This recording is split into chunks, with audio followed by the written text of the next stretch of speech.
आज का टॉपिक है हमारा atomic number and mass number. आपके एटम्स में कितने इलेक्ट्रॉन, कितने प्रोटॉन और कितने न्यूट्रॉन एग्जिस्ट करते हैं, ये हम आज करेंगे।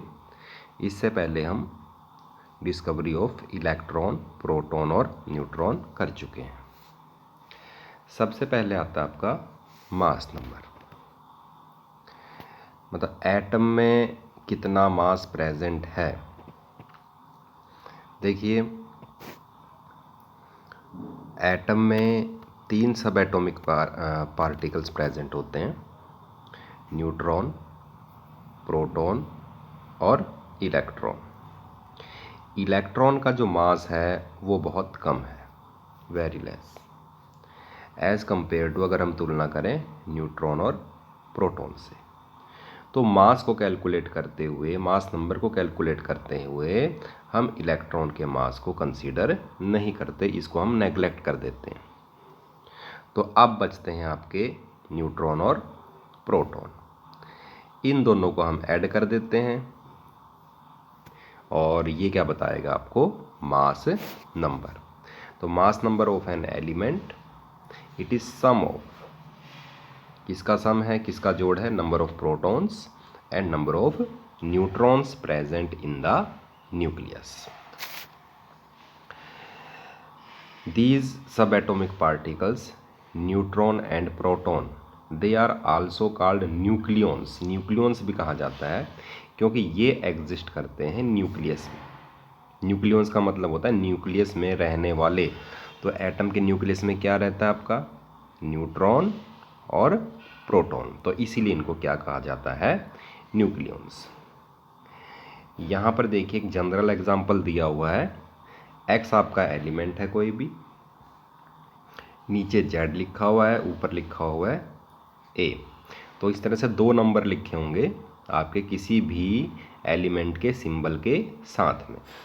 तो जो सिंबल के ऊपर की तरफ जो नंबर लिखा होगा वो रिप्रेजेंट करेगा आपको एटॉमिक मास, ठीक है। जैसे एग्जांपल आपका हीलियम He, ये एलिमेंट का सिंबल है, ऊपर की तरफ जो नंबर है वो 4 है, तो इसका मतलब इसका मास नंबर कितना है, 4 है। अब बात आती है एटॉमिक नंबर की। देखिए जो एटम है इट इज़ न्यूट्रल। न्यूट्रल का ये मतलब है कि इस पे जितना पॉजिटिव चार्ज है उतना ही क्या चार्ज है, नेगेटिव। तो जो ये नंबर है, पॉजिटिव और नेगेटिव का नंबर है जो, उसी को बोलेंगे हम एटॉमिक नंबर। ओके, तो पॉजिटिव चार्ज किसके कारण है, प्रोटॉन के कारण। नेगेटिव चार्ज किसके कारण है, इलेक्ट्रॉन के कारण। तो एटॉमिक नंबर किसके बराबर हुआ, it is equal to number of proton और number of electron present in a neutral atom. ये आपने ध्यान रखना है, ऐसा एटम जिसके ऊपर कोई चार्ज ना हो। हम अभी आगे कैलकुलेशन करेंगे कैटाइंस में और एनाइंस में कितने प्रोटॉन होते हैं, कितने न्यूट्रॉन होते हैं और कितने इलेक्ट्रॉन होते हैं। तो ये डेफिनेशन आपने याद रखनी है। ये एक नंबर है जो बताएगा आपको कि आपके एटम पे कितना पॉजिटिव चार्ज है या कितना नेगेटिव चार्ज है, या आप कह सकते हो आपके एटम में कितने प्रोटॉन है और कितने इलेक्ट्रॉन हैं। ये देखिए उसी तरह से सिंबॉलिक रिप्रेजेंटेशन है, ठीक है। जो नंबर, जो आपका एलिमेंट है उसके सिंबल के नीचे लिखा होगा वो होगा आपका एटॉमिक नंबर। वही एग्जांपल ले रहा हूँ मैं हीलियम का ही, ठीक है। तो देखिए यहाँ पर इसका एटॉमिक नंबर कितना है, 2। तो ये आपने चीज़ ध्यान रखनी है, अगर आपको सिंबल दे रखा है तो कहाँ पर उसका एटॉमिक मास है और कहाँ पर उसका एटॉमिक नंबर है। इसके बाद आता आपका, हम कैसे कैलकुलेट करेंगे कि आपके एटम में कितने प्रोटॉन हैं, कितने इलेक्ट्रॉन हैं और कितने न्यूट्रॉन हैं। अभी आपको थोड़ी देर पहले बताया था कि जो एटॉमिक नंबर है वो किसको बताता है, वो बताता है नंबर ऑफ इलेक्ट्रॉन्स या फिर नंबर ऑफ प्रोटॉन्स। जैसे आपका हीलियम था, एग्जाम्पल, H इसका सिंबल है, 2 इसका एटॉमिक नंबर है और 4 क्या इसका एटॉमिक मास। तो देखिए atomic number it is equal to number of electron, तो एटॉमिक नंबर कितना है 2, तो इलेक्ट्रॉन कितने हुए 2। ठीक है, मैं यहाँ लिख देता हूँ, ये है मेरा एटॉमिक नंबर और ये है मेरा एटॉमिक मास। ठीक है, तो इलेक्ट्रॉन 2 हो गए, और या number of protons P equal to 2, तो प्रोटॉन और इलेक्ट्रॉन कितने हो गए आपके 2 हो गए, और ये न्यूट्रल एटम है, इस पर देखिए कोई चार्ज प्रेजेंट नहीं है। उसी तरह से नंबर ऑफ न्यूट्रॉन्स कैलकुलेट करने के लिए आपको क्या करना पड़ेगा, the number of neutrons can be calculated simple by subtracting, घटा दीजिए एटॉमिक नंबर को कहाँ किस में से, मास नंबर में से। ये देखिए n इजकल टू क्या है a माइनस जेड, ए आपका मास नंबर है और जेड क्या आपका एटॉमिक नंबर। चलिए इसी का एग्जांपल ले लेते हैं हीलियम का ही। ठीक है, एटॉमिक नंबर 2 है, मास नंबर 4 है, तो n नंबर ऑफ न्यूट्रॉन्स कितने होंगे, एटॉमिक मास में से, मास नंबर में से आपने क्या घटाना है एटॉमिक नंबर। मास नंबर कितना है 4, ओके, एटॉमिक नंबर कितना है 2, तो 4 में से 2 गया 2। ओके, अब कुछ एग्जाम्पल्स और करते हैं हम। जैसे मेरे पास ब्रोमीन है, Br ब्रोमीन, तो देखिए इसमें कैसे कैलकुलेट करोगे number of neutron, number of electron, number of proton. Br ये सिंबल लिखा है मैंने, ठीक है, नीचे क्या लिखा जाएगा एटॉमिक नंबर 35 और ऊपर क्या लिखा जाएगा मास नंबर जो कि कितना है 80। अब मुझे कैलकुलेट करना है number of electron, number of proton और नंबर ऑफ न्यूट्रॉन। तो नंबर ऑफ इलेक्ट्रॉन्स ये किसके बराबर होगा, एटॉमिक नंबर के, कितने हैं 35। Number of protons it is also equal to atomic number, तो ये भी कितने होंगे 35 ही होंगे। अब न्यूट्रॉन किसके बराबर होंगे, अभी हमने पीछे करा था, न्यूट्रॉन की कैलकुलेशन करने के लिए मुझे क्या करना पड़ेगा, एटॉमिक मास, मास नंबर में से मुझे क्या घटाना पड़ेगा एटॉमिक नंबर। ठीक है, तो 80 माइनस 35 कितना आ गया आपका ये 45। ओके, अब बात करते हैं, यदि आपके पास कोई आयन दे रखा है तो आप उसमें कैसे कैलकुलेट करोगे नंबर ऑफ प्रोटॉन, इलेक्ट्रॉन और न्यूट्रॉन। तो सबसे पहले हम बात करते हैं कैटायन की।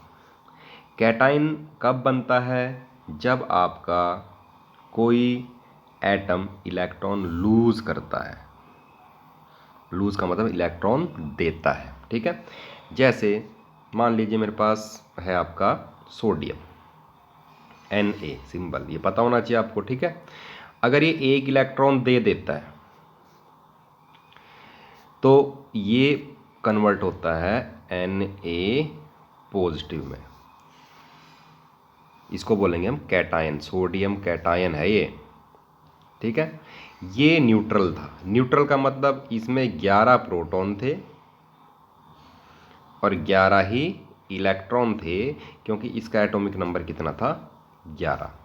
अब अगर एक इलेक्ट्रॉन इसमें से चला जाए, ये देखिए एक इलेक्ट्रॉन गया इसमें से, तो अब कितने इलेक्ट्रॉन रह जाएंगे, 11 की जगह कितने रह जाएंगे 10 इलेक्ट्रॉन। ठीक है, प्रोटॉन पे चार्ज होता है पॉजिटिव, तो ये देखिए ये तो हो गया 11 पॉजिटिव, ओके, और इलेक्ट्रॉन पे होता है चार्ज नेगेटिव, ये हो गया आपका 10 नेगेटिव। अब 11 तो पॉजिटिव हैं और 10 नेगेटिव हैं, तो कितना आएगा 1 पॉजिटिव आएगा। अगर आप इसको सॉल्व करो, 11 तो पॉजिटिव चार्ज है और 10 क्या है नेगेटिव चार्ज, तो कितना आएगा पॉजिटिव 1। तो कैटायन बनता है जब इलेक्ट्रॉन लूज होते हैं। ठीक है, अगर एक पॉजिटिव चार्ज है तो इसका मतलब एक इलेक्ट्रॉन लूज हुआ है, अगर 2 पॉजिटिव चार्ज है तो इसका मतलब 2 इलेक्ट्रॉन लूज हुए हैं, अगर 3 पॉजिटिव चार्ज है तो इसका मतलब 3 इलेक्ट्रॉन लूज हुए हैं।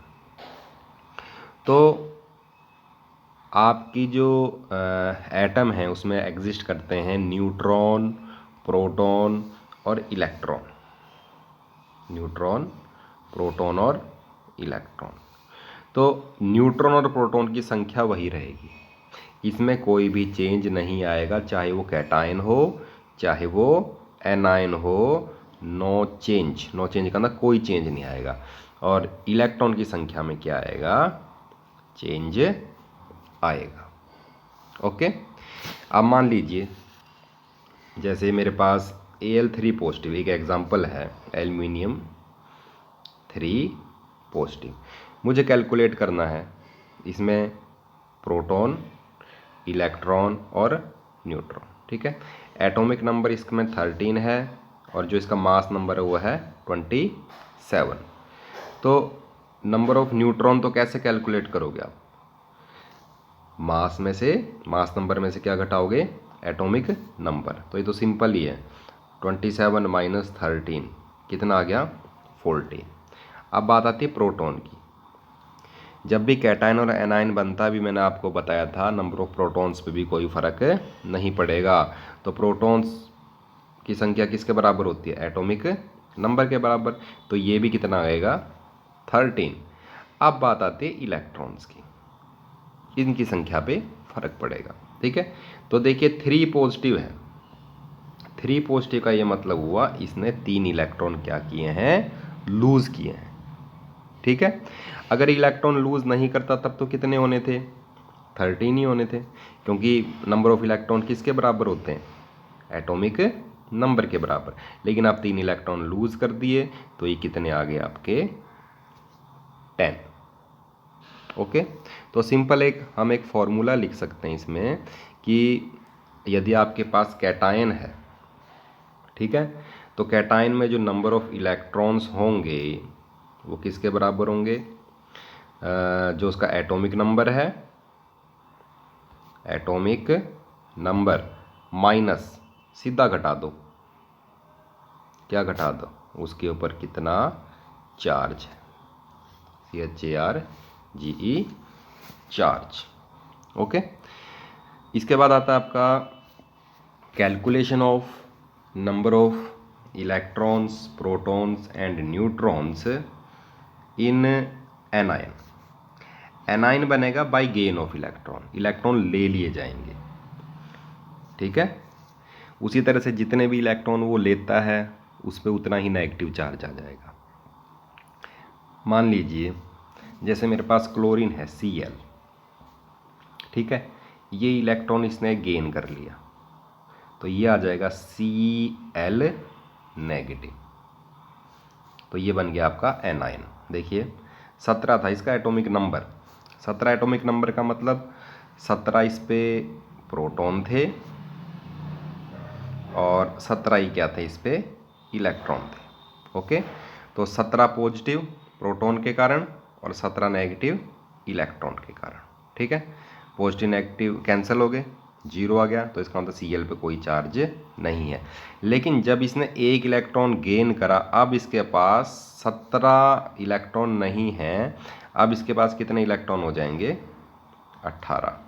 अगर 18 इलेक्ट्रॉन हो जाएंगे तो 18 नेगेटिव चार्ज हो जाएगा इलेक्ट्रॉन के कारण, और प्रोटॉन के कारण कितना था, 17 पॉजिटिव। तो 18 नेगेटिव और 17 पॉजिटिव, तो देखिए कितना चार्ज आ गया, 1 नेगेटिव। तो ये देखिए ये 1 नेगेटिव ही तो है। ठीक है, तो नेगेटिव चार्ज आपको ये बताएगा कि कितने इलेक्ट्रॉन इसने गेन कर रखे हैं। 2 नेगेटिव है तो 2 इलेक्ट्रॉन गेन कर रखे हैं, 3 नेगेटिव है तो 3 इलेक्ट्रॉन गेन कर रखे हैं आपके एटम ने। उसी तरह से नंबर ऑफ न्यूट्रॉन्स और प्रोटॉन्स की संख्या पे कोई फर्क नहीं पड़ेगा एनायन का। कहाँ फर्क पड़ेगा, केवल नंबर ऑफ इलेक्ट्रॉन्स पर। ठीक है, एक एग्जांपल और ले लेते हैं, जैसे मेरा ऑक्सीजन है, सिंपली ले लेता हूँ मैं एग्जांपल। ऑक्सीजन है और कितना चार्ज है इस पर, 2 नेगेटिव। ऑक्सीजन का जो एटॉमिक नंबर है वो है 8 और जो मास नंबर है वो है 16। ठीक है, 16। तो number of proton, number of neutron और नंबर ऑफ इलेक्ट्रॉन हमने कैलकुलेट करने हैं। एनायन है, केवल फर्क पड़ेगा किस पर, नंबर ऑफ इलेक्ट्रॉन्स पर। ठीक है, तो प्रोटॉन कैलकुलेट करो तो प्रोटॉन तो वही होंगे आपके किसके बराबर, एटॉमिक नंबर के बराबर। कितने हैं, 8। ठीक है, न्यूट्रॉन कैसे कैलकुलेट करने पड़ेंगे, उसी तरह से मास नंबर में से क्या घटाना पड़ेगा, एटॉमिक नंबर। तो 16 में से 8 गए, कितने रह गए, 8। अब अगर मैं इलेक्ट्रॉन कैलकुलेट करूँगा तो ये देखिए एक नेगेटिव है ना, एक नेगेटिव का मतलब, सॉरी एक नेगेटिव नहीं, 2 नेगेटिव है, यहाँ पर देखना है आपने, 2 नेगेटिव। 2 नेगेटिव का मतलब इसने 2 इलेक्ट्रॉन क्या कर लिए, गेन कर लिए। अगर ये कोई भी इलेक्ट्रॉन गेन नहीं करता तब कितने इलेक्ट्रॉन होते इसके पास, 8 ही होते हैं। ठीक है, 8 प्लस 2 इलेक्ट्रॉन इसने गेन करें इसलिए मैंने +2 कर दिया, तो ये कितना आ गया टोटल, 10। तो जो ऑक्सीजन 2 नेगेटिव है, जिसको आप ऑक्साइड भी बोलते हो, उस पर कितना चार्ज होगा आपका, 2 नेगेटिव है, और कितने इलेक्ट्रॉन होंगे उसमें, 10। तो सिंपल आप कैलकुलेट कर सकते हो, जितना भी आपका चार्ज है नेगेटिव आयन में उसको ऐड कर दो। ठीक है, तो number of electrons in an ion is equal to, बस ये फॉर्मूला याद रखना, कितने इलेक्ट्रॉन प्रेजेंट हैं न्यूट्रल स्पीसीज में प्लस चार्ज ऑन एनायन पे कितना चार्ज है। एक नेगेटिव है तो एक जुड़ जाएगा, 2 नेगेटिव है तो 2 जुड़ जाएंगे, और 3 नेगेटिव है तो 3 जुड़ जाएंगे। किस में, नंबर ऑफ इलेक्ट्रॉन्स में जो कि प्रेजेंट होंगे आपके न्यूट्रल एटम में।